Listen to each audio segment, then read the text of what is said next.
नमस्कार, मैं गीता नागदा जय कल्याण ऑर्गेनिक से आप सभी का स्वागत करती हूँ। मैं आज आपको जो वर्मी कंपोस्टिंग का काम करते हैं और जो भी किसान भाई या व्यक्ति वर्मी कंपोस्टिंग का काम करना चाहते हैं, उनका जो सबसे पहला जो कदम होता है और कहाँ से हमें शुरुआत करनी चाहिए, किन किन बातों का ध्यान रखना चाहिए, इस विषय में हम बात करेंगे। आइए देखिए कि आप वर्मी कंपोस्ट का काम शुरू करते हैं तो हमें सबसे ज़्यादा ज़रूरत होती है गोबर की। और अक्सर बहुत से किसान भाइयों का मुझे फ़ोन भी आया है और वो मुझे अक्सर पूछते हैं कि हमें गोबर के बारे में क्या क्या ध्यान रखना चाहिए। तो इसी एक विषय के बारे में हम आज बात करेंगे कि हम लोगों को किस तरह का गोबर लेना चाहिए।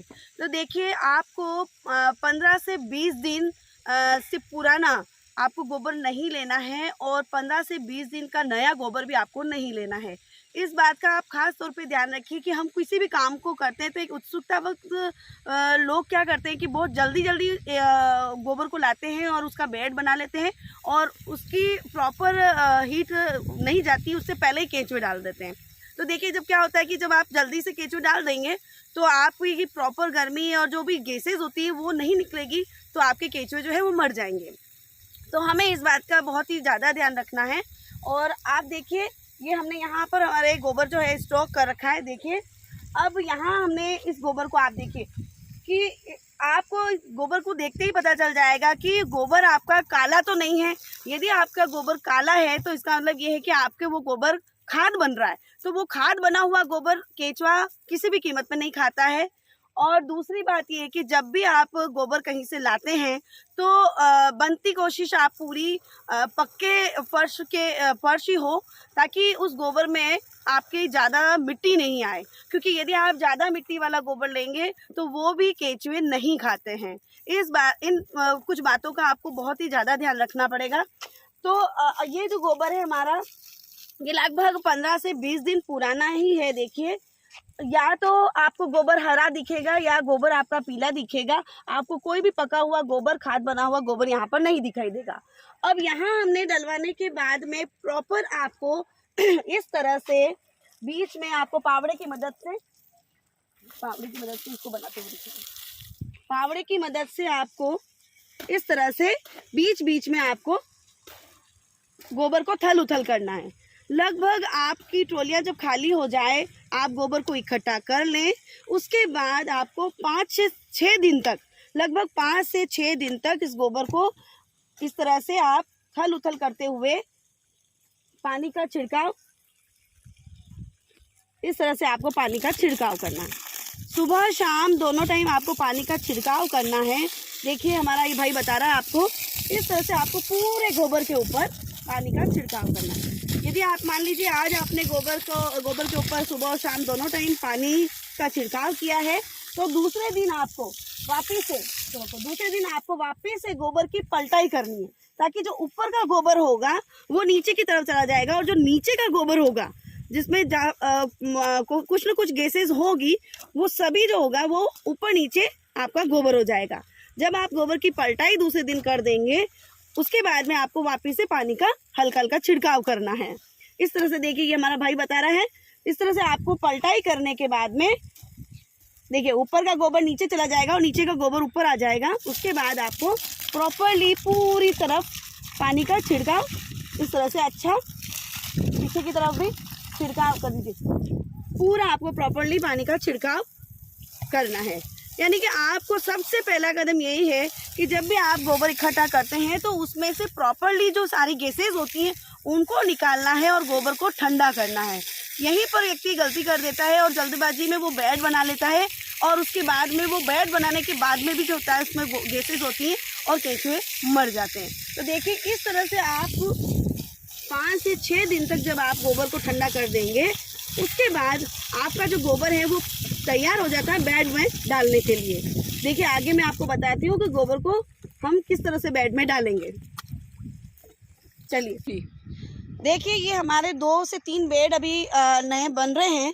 हमने इसकी व्यवस्था करी है। देखिए, नीचे हमने प्लास्टिक की पन्नी बिछाई है और चारों तरफ हमने ईंटों की मेड़ बना दी है, ताकि जो है हमारा जो गोबर फैले नहीं और साथ में जो केंचुए हैं वो बाहर निकले नहीं।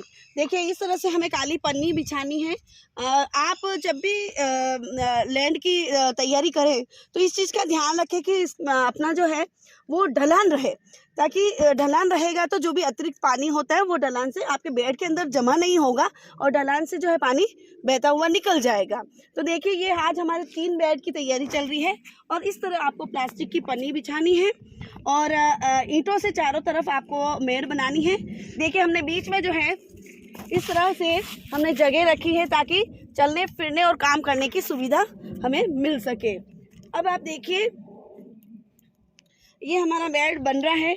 इस बेड पे आप देखिए कि हमने इस बेड की जो लंबाई जो है ये हमारी 30 फीट है और चौड़ाई हमने 3.5-4 फीट की रख सकते हैं और 30 फीट लंबा ये बेड है। ऊंचाई जो है हमें इस चीज़ का ध्यान रखना चाहिए कि गर्मी में आपको 1.5 फीट ऊंचाई रखनी है और सर्दी और बारिश में आपके जो है 2 फीट की ऊंचाई चल सकती है। तो इस चीज़ का हमें ध्यान रखना है। अब आप देखिए यहाँ प्रॉपर हमारा ठंडा किया हुआ गोबर है, न किसी प्रकार की हीट है, न कोई प्रकार का यहाँ पर स्मेल आ रही है। बिल्कुल ही ठंडा गोबर हम लोग यहाँ पर डाल रहे हैं। देखिए ये पूरा बेड इस